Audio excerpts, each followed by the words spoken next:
প্রিয় দর্শক, আসসালামু আলাইকুম। এখন আমরা আমাদের যে জাকারিয়া খান জাকির ভাই, তার সাথে কিছু কথা বলবো দেশের বর্তমান যে পরিবেশ পরিস্থিতি, এই বিষয়গুলো নিয়ে।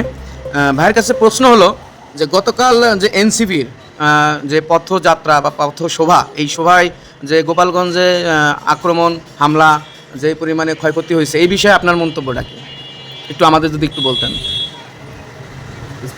আমি বলবো, বাংলাদেশের যে পরিস্থিতি, বিগত 17 বছরে যে স্বৈরাচার সরকার যে অত্যাচার জুলুম জনগণের উপরে করেছে, সেই ক্ষেত্রে মানুষের ভোটের অধিকারের জন্য মানুষ শেখ হাসিনার সরকারকে পতন করে চায়। যে গতকালকে যে গোপালগঞ্জে যে একটা পথযাত্রার যে এনসিপির যে একটা দুর্ঘটনা, যে দুর্ঘটনা বলে না যাই বলেন, আমি মনে করি যে এই যে কেদার সিটাসিটির রাজনীতি চলতেছে বাংলাদেশে, আসলে তো এই রাজনীতিতে বাংলাদেশের জনগণ, যারা সাধারণ জনগণ, তারা তো এই রাজনীতি যারা করে তাদের প্রতি আস্থা থাকবে না।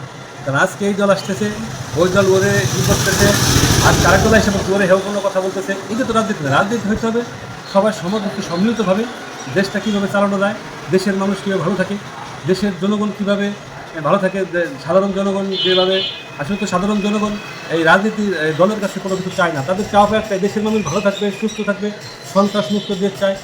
মানুষের এই যে খেটে খাওয়ার যারা মানুষ, তাদের চাওয়াটা এতটুকু থাকে যে মানুষের নিরাপত্তাগুলো নিশ্চিত হবে, নিরাপত্তাগুলো নিশ্চিত করা যায়।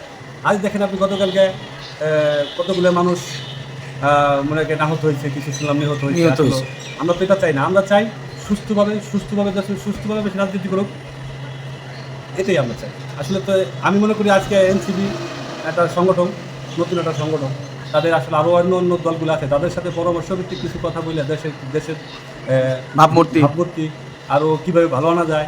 আর এই নির্বাচনটা দিলেই আসলে যে কোনো একটা সরকার গঠন করলেই দেশটা আমার মনে হয় কি যে খুব ভালোভাবে চলবে, এই আমার মনে হয়। ধন্যবাদ জাকারিয়া খান জাকির ভাইকে আপনার মূল্যবান বক্তব্য দেওয়ার জন্য।